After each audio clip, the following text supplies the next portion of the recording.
பூதத்திடன் முதல் கணவான் சொன்ன அந்த கதை அன்பு பூதமே. நான் சொல்ல போகும் இந்த கதை எனது வாழ்க்கையில் உண்மையிலேயே நடந்த சுவாரஸ்யமான கதையாகும். அதிலும் நான் கையில் வைத்திருக்கும் இந்த மானை பற்றியது என்றார் முதல் கணவான். வீடிகையெல்லாம் போதும், முதலில் கதையை சொல் என்றது பூதம். உடனே அந்த முதல் கணவானும் கதையை சொல்லத் தொடங்கினார். இதோ நான் வைத்திருக்கும் இந்த மான் உண்மையில் எனது மனைவி.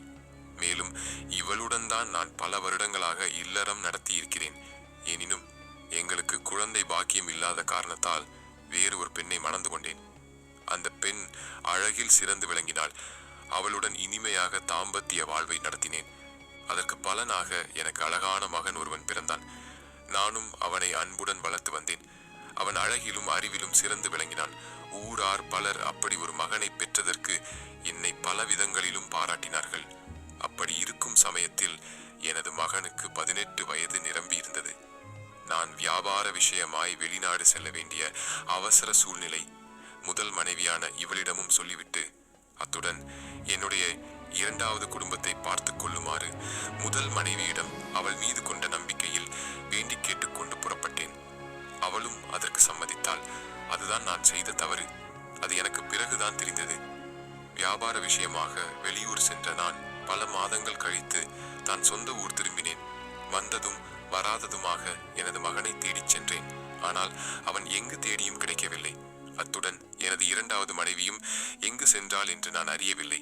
உடனே முதல் மனைவியிடம் கோபத்துடன் வந்து, உனது பாதுகாப்பில் தானே எனது மகனையும் இரண்டாவது மனைவியையும் விட்டு சென்றேன்.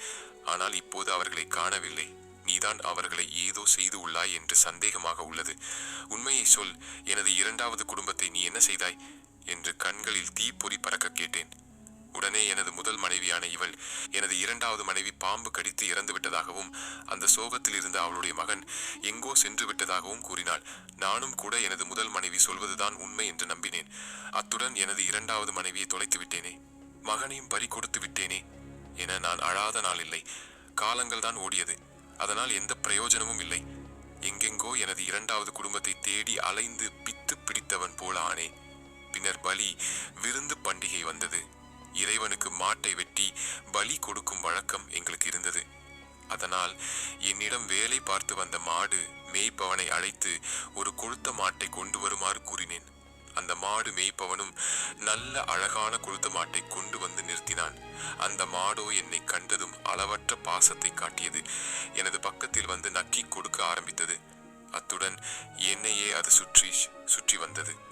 அந்த பசு எதனால் இப்படி செய்கிறது என்பதை என்னால் விளங்கிக் கொள்ள முடியவில்லை. எனினும் அந்த பசுவை நான் கொல்ல விரும்பவில்லை. காரணம், அந்த பசு என்னிடம் அவ்வளவு அன்பாக நடந்து கொண்டதுதான். எனவே நான் எனது வீட்டில் வேலை பார்க்கும் அந்த மாடு மேயப்பவனிடம், எனக்கு இந்த பசு வேண்டாம், ஓடி போய் வேறு ஒரு பசுவை கொண்டு வந்து கொடு என்றேன். ஆனால் அவனோ மறுமொழியாக என்னிடம், இதை போல நல்ல கொழுத்த பசு வேறு இல்லை. ஆகவே இதனையே தாங்கள் வெட்டி பலி கொடுங்கள் என்றான். எனவே நானும் வேறு ஒரு பசுவை தேட நேரம் இல்லாததால் அந்த பசுவையே வெட்டி கொன்றேன். ஆனால் ஆச்சரியம் யாதெனில் அதில் தசைகளையே காண முடியவில்லை. வெறும் எலும்புகளும் நரம்புகளுமாகத்தான் இருந்தது. அவைகளும் கூட பார்ப்பதற்கு வித்தியாசமாக மனிதர்களைப் போலவே இருந்தது. இதனால் ஏதோ தெய்வ குற்றம் நடந்து விட்டதை நான் உணர்ந்தேன். அதற்கு பிரயாசித்தம் தேட நினைத்தேன். வெகு நேரம் யோசித்த பிறகு இன்னொரு கன்றை கொண்டு வரச் சொன்னேன். அந்த மாடு மேய்ப்பவனும் நல்ல ஒரு கொழுத்த கன்றை கொண்டு வந்தான். அந்த கன்றோ என்னை கண்டதும் நீண்ட நாள் பழகியதைப் போல எனது அருகில் வந்து வாளை உயர்த்தி கொண்டு துள்ளி துள்ளி ஓடி விளையாடியது. பின்னர் எனது முன்னர் வந்து நின்றபடி கண்ணீர் விட்டு அழுதது. ஆகவே அந்த கன்றையும் வெட்ட எனக்கு மனம் வரவில்லை. அந்த நேரம் பார்த்து தகவல் அறிந்து எனது மனைவி என்னை தேடி அங்கு வந்தாள். அவள் பார்வையில் அந்த சிறிய கன்று பட்ட மாத்திரத்தில் உடனே அதனை தான் பலியிட வேண்டும் என்று அடம் பிடித்தாள். அவள் ஏன் அவ்வாறு இந்த விஷயத்தில் அடம் பிடிக்கிறாள் என்று எனக்கு தெரியவில்லை. எனினும் என்னால் அந்த கன்றை கொல்ல முடியவில்லை. ஏதோ ஒன்று என்னை தடுத்தது. மாடு மேய்ப்பவனை அழைத்து மீண்டும் அந்த கன்றை ஒட்டி கொண்டு செல்லும்படியாக கூறினேன். அவனும் அப்படியே ஒட்டி கொண்டு சென்றான். அன்று இரவு முழுவதும் எனக்கு உறக்கமே வரவில்லை. மறுநாள் நான் தனியாக இருக்கும் சமயத்தில் மாடு மேய்ப்பவன் கண்கள் கலங்கியபடி என்னை வந்து வணங்கி நின்றான். அத்துடன் அவன் என்னிடம், முதலாளி, நான் ஒரு முக்கியமான விஷயத்தை தங்களிடம் பேச விரும்புகிறேன். அதனை நான் தங்களிடம் சொல்லித்தான் ஆக வேண்டும் என்றான். அது என்னவாக இருக்கும் என்று எண்ணிய நான் அவன் கூறத் தொடங்கிய விஷயத்தை ஆவலுடன் கேட்கத் தொடங்கினேன். மாடு மேய்ப்பவனும் விஷயத்தை மெல்ல இவ்வாறு கூறத் தொடங்கினான். முதலாளி, எனக்கு ஒரு மகள் இருக்கிறாள். எங்கள் வீட்டு பக்கத்திலேயே ஒரு வயதான பாட்டி இருக்கிறார்கள். அவர்கள் அனைத்து மந்திர வித்தைகளிலும் கை தேர்ந்தவர்கள். ஆனால் அதே சமயத்தில் மிகவும் நல்லவர்கள். அவர்களுடன் எனது மகள் நல்ல முறையில் பேசி பழகி வந்தாள். அந்த பாட்டிக்கு வாரிசுகள் ஏதும் இல்லாத காரணத்தால் எனது மகளையே அவர்களது மகளாக பாவித்து தனக்கு தெரிந்த அனைத்து விதமான மந்திர வித்தைகளையும் எனது ஒரே மகளுக்கு சொல்லிக் கொடுத்தார்கள். அவளும் மந்திர வித்தையில் கை தேர்ந்து விளங்கத் தொடங்கினாள். இப்படி இருக்கும் சமயத்தில் நேற்று தாங்கள் பலியிட இருந்த அந்த பாசமான கன்றுக்குட்டியை எனது வீட்டுக்கு ஓட்டிச் சென்றேன். அந்த கன்றுக்குட்டியை கண்ட மாத்திரத்தில் எனது மகள் தனது முகத்தை மூடிக்கொண்டாள். அத்துடன் வெட்கமும் அடைந்தாள். பின்னர் அவள் அழ ஆரம்பித்தாள். காரணமே இல்லாமல் ஏன் எனது மகள் இப்படி நடந்து கொள்கிறாள் என்று யோசித்தேன் நான். உடனே எனது மகள் அவள் அவ்வாறு நடந்து கொள்வதற்கான காரணத்தை கீழ்கண்ட முறையில் கூறத் தொடங்கினாள். அப்பா, இந்த கன்றுக்குட்டி யார் தெரியுமா? நம்முடைய எஜமானருடைய மகன் ஆவார். மேலும் இவருடைய மாற்றான் தாய் தான் இவரையும் இவருடைய தாயாரையும் கன்றாகவும் பசுவாகவும் மாற்றிவிட்டார். இதனை நினைத்துத்தான் நான் வேதனை அடைந்து அழுதேன். மேலும் நேற்று தங்கள் எஜமானர் பலி கொடுத்தது மாட்டின் ரூபத்தில் இருந்த தனது இரண்டாவது மனைவியை தான் என்ற விவரத்தை எடுத்து கூறினாள். மேற்கண்ட இந்த செய்தி எனக்கு ஆச்சரியம் அளிப்பதாக இருந்தது. மேலும் இந்த செய்தியைத்தான் தங்களிடம் சொல்ல வேண்டும் என்று எண்ணினேன். எப்போது விடியும் என்று காத்திருந்து இப்போது வந்து தங்களிடம் சொல்லிவிட்டேன் என்று சொல்லி முடித்தான். உடனே எனது வீட்டு ஆடு மேய்ப்பவன் சொன்ன மேற்கண்ட வார்த்தையை கேட்ட மாத்திரத்தில் அவனது வீட்டிற்கு விரைந்தேன். ஒரு புறம் எனது இரண்டாவது மனைவியை நானே கொன்று விட்டேனே என்ற வருத்தம் எனக்கு இருந்தாலும் எனது மகனை வெகு நாட்கள் கழித்து பார்க்க இருக்கும் சந்தோஷம் எனக்குள் இருந்தது. நான் அப்போது அடைந்த மகிழ்ச்சி கொஞ்சம் நஞ்சம் அல்ல. அந்த சந்தோஷத்துடனே நான் என்னிடம் வேலை பார்த்த அந்த குடியானவனின் வீட்டை அடைந்தேன். மாடு மேய்ப்பவனுடைய மகள் என்னை அன்புடன் வரவேற்றாள்.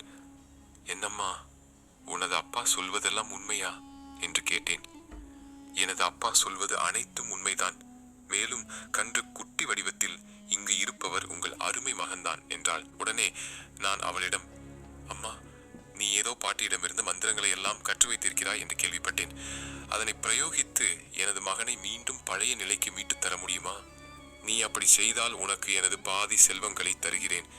அத்துடன் நீ கேட்பது எதுவாயினும் நான் உனக்கு தருகிறேன் என்றாள்.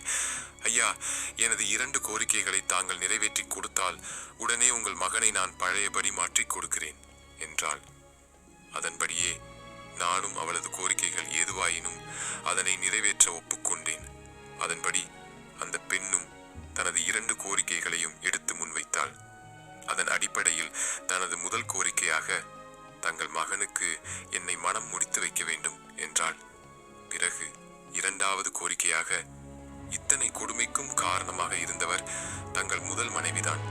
எனவே அவர்களை நான் எனது விருப்பப்படி உருமாற்றிக்கொள்ள உத்தரவு தர வேண்டும். காரணம், அவர்களால் எனக்கும் எனது வருங்கால கணவருக்கும் பிற்காலத்தில் நிச்சயம் தொந்தரவுகள் வரலாம் என்றாள். அவள் கூறியபடி நான் எனது மகன் மீண்டும் பழையபடி வந்தால் போதும் என்ற நினைப்பில் அவள் கூறிய அனைத்தையும் ஏற்றுக்கொண்டேன். அத்துடன் அவளது அனைத்து நிபந்தனைகளுக்கும் பச்சை கொடியை காட்டினேன். உடனே அந்த பெண் ஓடிச் சென்று தான் வைத்திருந்த மந்திர நீரை கொண்டு வந்தாள். சில மணி நேரம் மந்திரங்களை சொல்லி தியானித்தாள். அந்த மந்திர நீர் தங்கத்தின் நிறத்தில் ஜொலித்தது. அத்துடன் பேரொளியை வெளியிட்டது. பிறகு அந்நிலையில் இருந்த தண்ணீரை கன்றாக இருந்த எனது மகனின் மீது தெளித்தாள். அடுத்த கணம் எனது மகன் பழையபடி தனது உருவத்தை அடைந்தான். அதை கண்டு நான் மகிழ்ந்தேன். எனது உருமாறிய மகனும் தனக்கு நேர்ந்த கொடுமைகளை எடுத்துச் சொன்னான். அதை கேட்டு நான் கொதித்து போனேன். எல்லாவற்றுக்கும் காரணமான எனது முதல் மனைவியை நான் தண்டிக்க நினைத்தேன். அதன் பொருட்டு மாடு மேய்ப்பவனின் மகளை எனது வீட்டிற்கு அழைத்துச் சென்றேன். அப்போது எனது மூத்த மனைவி நன்றாக தூங்கிக் கொண்டிருந்தாள். அவளை மந்திர நீரை கொண்டு மானாக மாற்றினாள் எனது அந்த வருங்கால மருமகள். நானும் இது எனது முதல் மனைவிக்கு தேவைதான் என்று நினைத்து எனது மருமகளை எதுவும் கூறாமல் அவள் செய்ததை மனப்பூர்வமாக ஆதரித்தேன். பிற்பாடு எனது சொத்துக்கள் அனைத்தையும் எனது மகனுக்கு முறைப்படி எழுதி வைத்தேன். அத்துடன் எனது மகனுக்கும் அந்த இடைப்பெண்ணுக்கும் கோலாகலமாக திருமணத்தை நடத்தி வைத்தேன். அதிலிருந்து நான் இந்த மானுடன் ஊர் ஊராக சுற்றி வந்து கொண்டிருக்கிறேன். என்ன செய்ய, இவளும் கூட எனது மனைவிதானே, அதனால் இவளை அப்படியே விட்டுவிட எனக்கு விருப்பமில்லை என்று மானுடன் வந்த முதல் கணவான் தனது கதையை பூதத்திடம் முழுமையாக கூறி முடித்தார். அந்த கதையை முழுவதுமாக கேட்ட பூதம் சந்தோஷத்தில் துள்ளி குதித்தது. அருமையான கதையை சொன்னீர்கள் என்று கூறி அந்த முதல் கணவானை பாராட்டியது. அத்துடன் அந்த வணிகனுக்கு தான் தர இருந்த தண்டனையில் 1/3 பங்கை குறைத்துக் கொள்வதாகவும் அந்த பூதம் கூறியது. அதன் பின்னர் வேட்டை நாய்களுடன் வந்த 2வது கணவான் அந்த பூதத்திடம் கீழ்கண்ட முறையில் பேசத் தொடங்கினார். அன்புள்ள பூதமே, நாய்களாக உருமாறி இருக்கிற எனது இந்த 2 சகோதரர்களின் கதையை உனக்கு கூறுகிறேன். அது இன்னும் சுவாரஸ்யமான கதை. நீ அதனை கேட்டால் துள்ளி குதிப்பாய். ஒருவேளை நான் கூறியபடி அது உனக்கு அதிக சந்தோஷத்தை தந்தால் அதன் பொருட்டு நீ அதற்கு கைமாறாக இந்த வணிகனுக்கு நீ அளிக்க இருக்கும் தண்டனையில் மேலும் 1/3 பங்கை குறைத்துக் கொள்ள வேண்டும் என்று வேண்டி கேட்டுக்கொண்டார். அதற்கு அந்த பூதமும் ஒப்புக்கொண்டது. அரசர் ஷாரியரை கலவரத்துடன் பார்த்தாள். ஆனால் ஷாரியர் அந்த வேட்டை நாய்களின் கதையை கேட்க விருப்பம் கொண்டு காணப்பட்டார். ஷாரஜாத்தின் சகோதரியோ, அக்கா, கதையை சொல்லேன், ஏன் நிறுத்திவிட்டாய்? கேட்க ஆவலுடன் இருக்கிறேன் என்றாள். உடனே ஷாரஜாத் தனது சகோதரியான துன்யாஜாத்திடம், அருமை தங்கையே, பொழுது விடிந்து விட்டது. இனிமேலும் என்னால் கதையை தொடர முடியாது. ஒருவேளை நமது மன்னர் இன்று ஒரு நாள் எனக்கு உயிர் பிச்சை அளித்தால் நான் இன்றைய தினம் இரவு மேற்கொண்டு கதையை தொடர்கிறேன் என்றாள். ஷாரஜாத்தியின் வார்த்தையை கேட்ட மன்னரும் அதற்கு சம்மதம் தெரிவித்து அன்றைய தினம் அவளை எதுவும் செய்யாமல் தனது தினசரி வேலைகளை முடிக்க கிளம்பினார். மறுபுறம் ஷாரஜாத் உயிருடன் இருப்பதை பார்த்து அவளது தந்தை ஆச்சரியமடைந்து மகளிடம் விவரத்தை கேட்டு அறிந்தார். பிறகு எல்லாம் வல்ல இறைவனிடம் தனது மகளை நல்புத்தி கொடுத்து காத்ததற்கு நன்றியை தெரிவித்தார். அன்றைய பொழுதும் நல்ல விதமாக போனது. மாமன்னர் ஷாரியார் விரைவாக தனது வேலையை முடித்துவிட்டு வேட்டை நாய்களின் கதையை கேட்க ஓடோடி வந்தார். ஷாரஜாத்தும் அந்த வேட்டை நாய்களின் கதையை அரசரிடம் கூறத் தொடங்கினாள். அப்போது உடன் அவளது தங்கை துன்யாஜாத்தும் இருந்தாள். என்ன நண்பர்களே, இந்த கதை பிடிச்சிருக்கா? கதை பிடித்திருந்தால் லைக் செய்து உங்கள் நண்பர்களுக்கும் பகிருங்கள். இந்த கதையை பற்றிய உங்கள் கருத்துக்களை கமெண்டில் தெரிவியுங்கள். நீங்க நம்ம சேனலுக்கு புதியவரா இருந்தா சப்ஸ்கிரைப் செய்து பெல் நோட்டிபிகேஷனையும் ஆன் செய்ய மறந்துடாதீங்க.